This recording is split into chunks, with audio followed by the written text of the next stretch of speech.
اللہ نے فرمایا وفی اموالہم حق للسائل والمحروم. یہ بہت اہم آیت ہے. قرآن نے جہاں بھی نماز کا تذکرہ کیا روکھڑا خرچ کرنے کا لازمی تذکرہ کیا ہے. اس کا مطلب یہ ہوا کہ اللہ کو کنجوس نمازی بالکل بھی پسند بولو نہیں. کچھ لوگ صوفی ہوتے ہیں ہر وقت کھڑے ہوئے, جب آپ ان کے پاس آؤ, مفتی صاحب گھر میں پرابلم چل رہی ہے, میں مفتی صاحب کیوں بولوں, میرے پاس تھوڑی, کیونکہ میرے پاس جب آتے ہیں مفتی صاحب بھی کہہ رہے ہوتے ہیں آپ کے پاس آئے, اپنے آپ کو میں کیوں بدنام کروں بھائی, آپ کے پاس ہے. غفار بھائی ہے بیچارے ہر جگہ بدنام ہو رہے ہیں, وسیم بھائی بھی بدنام, بہت سی جگہ میں نے ان کی تعریف بھی کی ہے وسیم کی. وسیم کے پاس آئے, وسیم بھائی بہت گھر میں پرابلم چل رہی ہے. وسیم بھائی کروڑ پتی ہیں, کو تھوڑا سا تعاون ہو جائے. وسیم کو پتہ بھی چل گیا بیچارہ غریب ہے, مسکین ہے, رشتہ دار ہے, تعاون کرنا چاہیے, لیکن وسیم بھائی 2 رکعت صلاۃ الحاجت کی نیت مان لیتے ہیں کہ تیرے لیے میں گڑ گڑا کے آج رات انشاءاللہ دعا کروں. ارے وسیم بھائی میری اماں بیمار ہے, پیسے دینے ہیں, آپریشن کرانا ہے. دیکھو اللہ نے کہا استعینوا بالصبر والصلاۃ, مدد مانگو کس سے, نماز سے. تو میں نماز پڑھ رہا ہوں. تو اللہ کو پتا تھا کہ اس ٹائپ کے نمازی بھی مارکیٹ میں آئیں گے. دعا کا موقع, دعا تو کرنی چاہیے لیکن اسباب بھی تو اختیار کرنے چاہیے نا. اگلے کی ٹانگ ٹوٹ گئی ہے, پیسے لگا سکتے ہو لیکن دعا سے جوڑنے کی کوشش میں لگے ہوئے ہو آپ. نماز پڑھ کے جڑ جائے گی وہ. ہمارے حضرت واقعہ سنایا کرتے تھے نا, ایک آدمی کا کتا مر رہا تھا, یہ رو رہا تھا, بہت زیادہ رو رہا تھا. کسی نے پوچھا کیوں رو رہا ہے, کہہ رہا ہے یار میرا اتنے سالوں سے کتا پالا ہوا ہے, مر رہا ہے, مجھے اس سے بہت محبت ہے. کہا کہ کیوں مر رہا ہے, اس نے کہا بھائی بھوک سے مر رہا ہے. اس نے کہا یہ روٹیوں کا ٹوکڑا ہے نا, اس کو کھلا دے روٹی. کہتا ہے یار روٹی پہ پیسے خرچ ہوئے ہیں, روٹی پہ پیسے خرچ ہوئے ہیں اور آنسو فری کے.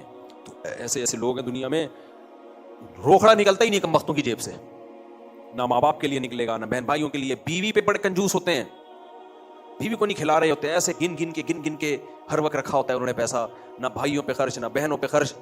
اور جو بڑے دل کے ہوتے ہیں نا, غریب ہو کے بھی خرچ کر رہا ہوتا ہے وہ, غریب ہو کے بھی. دیکھو خرچ کرنے کا حکم صرف امیر کو نہیں ہے, یہ دماغ سے نکال دو, غریب کو بھی ہے. غریب, اور اب غریب خرچ کیسے کرے گا, حدیث میں بہت آسان ہے.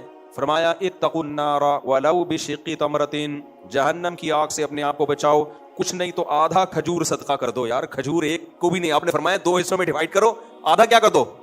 یہ اس لیے نبی نے فرمایا کہ اس سے زیادہ غریب کون ہوتا ہے دنیا میں. تو غریب کروڑوں نہ خرچ کرے نا, تھوڑا کر دے بھائی, 5 روپے دے دے. تو یہ اس لیے نہیں ہے کہ انسانیت کو فائدہ پہنچانے کے لیے, وہ بھی ہے. اصل صدقہ خیرات کا حکم اس لیے ہے کہ اللہ دیکھنا چاہتا ہے کہ مجھ سے محبت میں مالی قربانی دینے کے لیے تیار ہوتے ہو یا نہیں ہوتے ہو. ہم سمجھ رہے تھے غربت کے خاتمے کے لیے اللہ نے زکوٰۃ کا حکم دیا, وہ بھی ہے, غربت بھی ختم ہوتی ہے, غریبوں کو فائدہ بھی ہوتا ہے, غریب بھی اللہ ہی کے بندے ہیں. لیکن اسلام میں صدقہ اور خیرات کا اصل فلسفہ یہ بولو نہیں ہے. اصل یہ کہ اللہ کو خوش کرنے کے لیے, جیسے لوگ آپ کو کسی سے محبت ہو جائے تو وہ کہتا ہے نا کہ یار قربانی تو میرے لیے, یہ تو قربانی ہے, چاہے اس کو ضرورت ہو یا نہ ہو, قربانی دینی ہے آپ نے. کہ اللہ کہتے ہیں اس کے دل میں اللہ کی محبت زیادہ ہے یا دولت کی محبت زیادہ ہے, ورنہ آدھی کھجور سے کیا فائدہ ہوگا یار کسی کو. کیا خیال ہے بھائی, آدھی, یہ تو میری گھڑی بھی خراب ہوئی بھی ہے, یہ اس کو سیل ڈلوانے کے لیے نا, یہ بھی رکھ لیں تاکہ 28 ہو گئے. تو اللہ تعالیٰ نے جو حکم دیا ہے نا صدقات و خیرات کا, یہ آیت کا پہلے میں ترجمہ کر لوں. اللہ فرماتے ہیں یہ نماز بھی پابندی سے پڑھتے ہیں. وفی اموالہم حق للسائل والمحروم, ان کے مالوں میں مانگنے والوں کا اور جو نہیں مانگتے لیکن مستحق ہیں ان دونوں کا حق ہے. مانگنے والوں سے مراد جو مستحقین ہیں, پیشہ ور بھکاری جن کا پیشہ ہی یہی ہے, 2 نمبریوں کے ذریعے وہ کماتے رہتے ہیں, وہ اس میں داخل نہیں ہیں. مستحق جو واقعی مستحق ہوں, تو جو واقعی غریب ہوتے ہیں ان کی 2 قسمیں ہوتی ہیں. کچھ تو سفید پوش ہوتے ہیں, وہ کہتے ہیں بھوکے مر جائیں گے, کبھی کسی کے سامنے ہاتھ نہیں پھیلائیں گے. اور کچھ ایسے ہوتے ہیں جن میں اس لیول کا توکل نہیں ہوتا, وہ اپنی حاجت ظاہر کر دیتے ہیں. بھائی بڑا مسئلہ ہے ہمارے ساتھ یار, یہ پرابلم چل رہی ہے. تو وہ کون لوگ ہیں جو اپنی حاجت ظاہر کر سکتے ہیں؟ ان کے بارے میں اصول یہ ہے کہ جس کے پاس 2 ٹائم کا کھانا ہو, چاہے بالفعل ہو یا بالقوہ. بالقوہ کا مطلب ہے نہیں لیکن اتنی طاقت ہے, کما سکتا ہے, یہ تھی ہاتھ میں, اس کو پتہ ہے آج دہاڑی لگ جائے گی میری, اس کے لیے بھی شریعت میں مانگنا جائز نہیں ہے. اگر آپ کے پاس رہائش کا انتظام ہے اور 2 ٹائم کے کھانے کا آج کا انتظام ہے, کل کا نہیں ہے, کوئی بات نہیں, کل کا کل دیکھا جائے گا. آج کا بھی 2 ٹائم کا نہیں ہے اور کوئی بڑی بیماری بھی نہیں ہے. بعض دفعہ کھانے کا انتظام تو ہوتا ہے لیکن کوئی ایسی خطرناک بیماری ہوتی ہے اس کے علاج کے پیسے نہیں ہوتے آپ کے پاس, وہ بھی مجبوری ہے. تو یہ 3 مجبوریاں اگر آپ کے پاس نہیں ہیں تو شریعت میں آپ کے لیے لوگوں کے سامنے ہاتھ پھیلانا حرام, بہت برا عمل ہے یہ. نبی نے فرمایا جو بھکاری ہے قیامت کے دن ان کے چہرے پہ گوشت نہیں ہوگا, کیونکہ چہرے سے انسان کا حسن ہے. انہوں نے اپنے آپ کو مخلوق کے سامنے ذلیل کیا اللہ اس ذلت کو دنیا کے سامنے لے آئے گا ان کے چہرے کا گوشت اتار کے، ڈھانچہ بنے ہوئے ہوں گے یہ. تو اس لیے بلا ضرورت شدیدہ اسلام میں مانگنا حرام ہے، کبیرہ گناہ ہے، ہلکا جرم نہیں ہے یہ، کیونکہ اللہ کو کسی اور کے سامنے ہاتھ پھیلانے والے پسند نہیں ہے. آج لوگ مانگ رہے ہوتے ہیں ایسے ہائر ایجوکیشن کے لیے، مجھے اپنے بچوں کو امریکہ بھیجنا چاہتا ہوں، کچھ زکات وکات مل جائے گی. ابھی تو کیا کر رہا ہے، لوگوں میں کھانے کو روٹی نہیں ہے اور تو ہائر ایجوکیشن کے لیے. البتہ ایک صورت میں مانگنا جائز ہے اضافی ضرورتوں کے لیے بھی. وہ صورت یہ ہے کہ آپ قرضہ مانگ رہے ہو اور آپ کو یقین ہو کہ میں واپس کر دوں گا، 100% یقین ہو اور ارادہ بھی ہو، تو جائز ہے. سمجھ رہے ہو کہ نہیں سمجھ رہے؟ بھائی آپ نے اپنی شادی کرنی ہے، مہر کے پیسے نہیں ہیں آپ کے پاس گھر کے، لیکن آپ کو پتہ ہے میری جاب ہے یار، ابھی میں نے نکاح کو ڈیلے کر دیا، 2 مہینے بعد رشتہ ہی ہاتھ سے نہ نکل جائے، تو مجھے پتہ ہے 2 مہینے میں میری سیلری آئے گی میں دے دوں گا. تو اپنے کسی قریبی دوست سے آپ نے قرضہ مانگ لیا، یہ جائز ہے. یہ تو لوگ کر رہے ہوتے ہیں یار تو پیسے دے دے، کل میں دے دوں گا، میرے اکاؤنٹ میں پرسوں آئیں گے. اس کو بھیک مانگنا نہیں کہتے، یہ آپس میں تعاون ہے. اس میں تعلیم کے لیے بھی لیا جا سکتا ہے، بھائی میں نے بچے کو باہر بھیجنا ہے اور اس کی اتنی فیس آ رہی ہے، اتنا خرچہ آ رہا ہے اس کے اوپر، تو ابھی فی الحال میرے پاس نہیں ہے، لیکن میں پلاٹ بیچنے میں لگا ہوا ہے، بیچ دوں گا، تو پلاٹ جیسے بکے گا تو میں آپ کی پیمنٹ ادا کر دوں گا، ہے میرے پاس پیسے. یعنی اس کو پتہ ہے اور بک بھی جائے گا، لیکن اگر اس پلاٹ کی وجہ سے ہم نے ڈیلے کیا تو یہ ایڈمیشن 1 سال ضائع ہو جائے گا. تو ایسی صورت میں مانگنا جائز ہے، لیکن یہ بھی کس سے؟ ان لوگوں سے جن سے بے تکلفی ہو، جن سے مانگنے میں انسان کو ذلت محسوس نہ ہو. اب آپ کہو کہ ہمیں تو کسی سے مانگنے میں بھی ذلت نہیں ہوتی، تو اس میں ایک شرط ہے کہ عزت دار آدمی کو مانگتے ہوئے ذلت محسوس نہ ہو، یعنی جس کی عزت ہو اس کو محسوس نہ ہو، کیونکہ بہت کو تو کچھ محسوس ہوتا ہی نہیں ہے، ان کی بات نہیں ہو رہی، ان کے لیے تو ویسے ناجائز ہے. بعض دفعہ آدمی اس کی اتنی بے تکلفی ہوتی ہے نا، چماٹ مار کے بھی مانگ لے. جیسے ہوٹلوں میں دوست کھانا کھاتا ہے، تو نکال پیسے یار کل میں دے دوں گا، تو یہ دوستی یاری ہے، اس میں اس کو بھیک نہیں کہتے. ابے دے یار تو اپنے اکاؤنٹ سے پیسے ڈال دے یار، میں 1 مہینے بعد دے دوں گا. تو وہ بے تکلف، اس کو آپ کو پتا ہے وہ بھی مانگ لے گا مجھ سے. آج آپ نے اس کو بولا یار تو پے کر، تو کل آپ پے کر دو گے. وہ تو اس کو مانگنا نہیں کہتے، اس کو بھیک نہیں کہتے. یہ بے تکلفی میں سب کچھ ہوتا ہے، یہ جائز ہے. یہ تو سب صحابہ کے دور میں بھی ہوتا تھا. مانگنے کا مطلب کیا ہے؟ آپ کو محسوس ہو رہا ہو کہ میں اپنی عزت کو کیا کر رہا ہوں، گرا رہا ہوں. یہ حرام ہے، ناجائز ہے. تو یہ صرف اس صورت میں جائز ہے کہ جب آپ کے پاس 2 ٹائم کا کھانا بھی نہیں ہے، کیونکہ یا تو عزت بچا لو یا پیٹ بچا لو.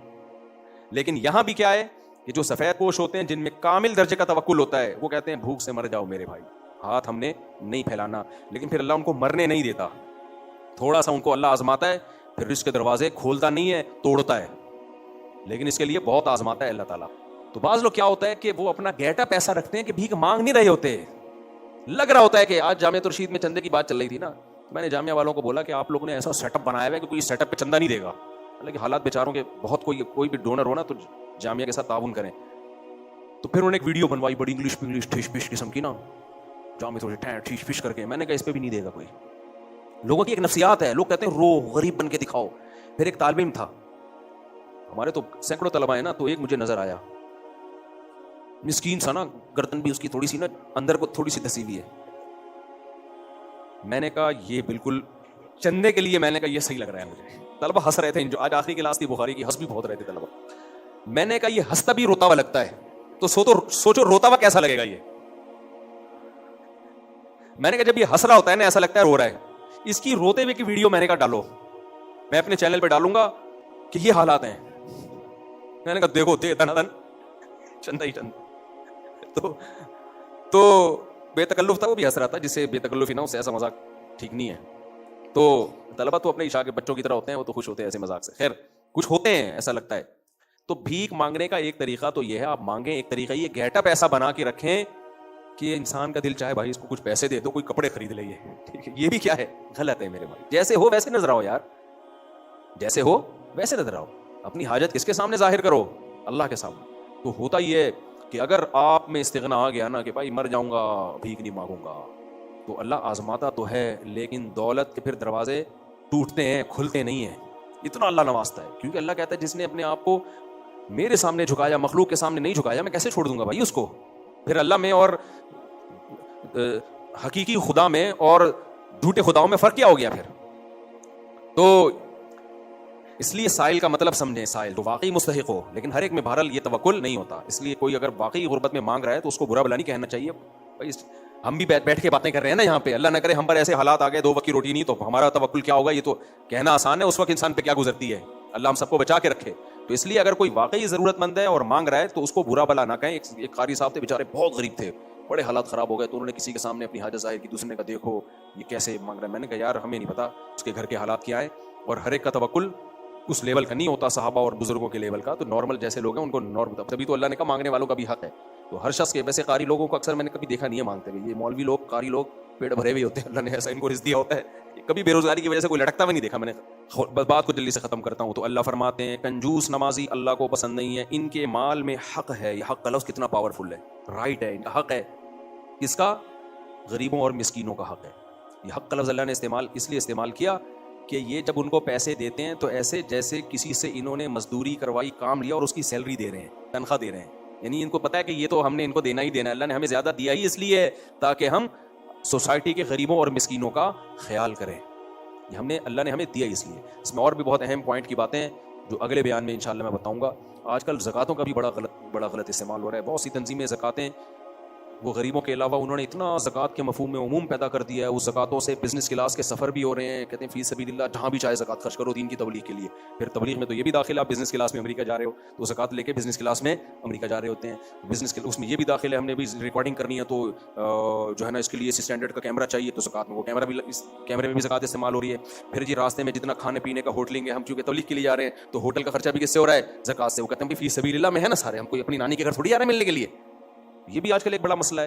جبکہ زکات کے بارے میں نبی نے کیا فرمایا؟ یؤخذ من اغنیائہم وترد الی فقرائہم, مالدار سے لی جائے گی غریب کو دی جائے گی. تو اس طریقے جب فی سبیل اللہ کا مفہوم آپ اتنا عام کر لو گے تو غریبوں کے پیٹ سے نوالا چھین لو گے. اس لیے تبلیغ میں خرچ کریں لیکن زکات نہیں, زکات تبلیغ میں خرچ نہیں ہونی چاہیے. سمجھ رہے ہو کہ نہیں سمجھ رہے؟ ہمارا یہی موقف ہے اور احناف کا بھی یہی موقف ہے, اور یہی دلائل کی دنیا میں بھی مضبوط موقف ہے.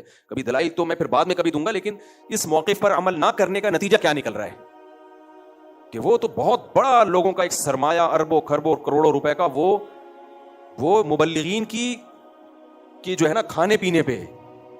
مثال کے طور پر میں امریکہ جاؤں دورے کرنے کے لیے اور میں آپ سے زکاتیں لے کے جاؤں کہ یار میں فی سبیل اللہ جا رہا ہوں اور میری نیت بھی یہی ہے کہ دین کی دعوت کا کام کروں گا تو زکات لوں میں, اور پھر میں کہوں میں چونکہ بیگم کے بغیر نہیں جا سکتا اور میرے بچوں کے بغیر میرا دل نہیں لگتا, تو فی سبیل اللہ میں یہ بھی داخل ہے نا کہ میں جا رہا ہوں تو میری جتنے لوازمات ہیں وہ بھی جائیں, تو میرے 18 بھی میرے ساتھ چلے گئے, یا 18 نہیں 2-4 چلے گئے, چلو تو 2-4 میرے ساتھ چلے گئے. پھر وہاں ہم نے ہوٹل بک کرایا, پھر وہاں رہ رہے ہیں, پھر جب بھوکا تو نہیں رہوں گا, وہاں کھانا بھی کھا رہے ہیں ہم. تو یہ ساری چیزیں آج کل بعض اسکالرز یہ کر رہے ہیں کہ سب کے لیے سب چیزوں کے لیے زکات لے رہے ہیں. ٹی وی چینل بھی زکاتوں سے چل رہے ہیں. تو یار یہ اتنا پیسہ تو غریب تو بیڑا گرک ہو گیا نا. قرآن تو غریبوں کو بہت زیادہ فوکس کر رہا ہوتا ہے. ہمارے ایک استاد سے کسی نے کہا پھر دین کی تبلیغ کیسے ہوگی؟ تو انہوں نے کہا دین کی تبلیغ اتنی کرو جتنی اللہ نے اجازت دی ہے. غریبوں کے منہ سے نوالا چھین کے اللہ کو تبلیغ بھی کروانی ہے اور اللہ کو ان غریبوں کو بھی خیال کرنا ہے. ایسا ہی ہے جیسے آپ کے گھر میں بچہ بھوک سے مر رہا ہو اور دوسرا بیٹا سال کے لیے تبلیغ کے لیے جا رہا ہو, تو باپ کیا کہے گا؟ بیٹا پہلے اس کو کھلا لے پھر چلا جا. تو باپ تو سب کو دیکھے گا نا, وہ کہے گا دین بھی پھیلے لیکن میرے بچے بھوک سے بھی نہ مریں. تو اس لیے جو آج کل اسکالر آ رہے ہیں زکاتیں لے کے دین کی تبلیغ پہ خرچ کر رہے ہیں, ہم آپ کی نیت پہ شک نہیں کر رہے, نیت اچھی ہے آپ کی, لیکن بھائی اسے غریبوں کے منہ کے نوالے چھن رہے ہیں. غربت کتنی دنیا میں جہاں غریب ہیں وہ تو بہت زیادہ غریب ہے, تو یہ ان کا حق ہے, ان کی پیٹ میں جانا چاہیے. یہ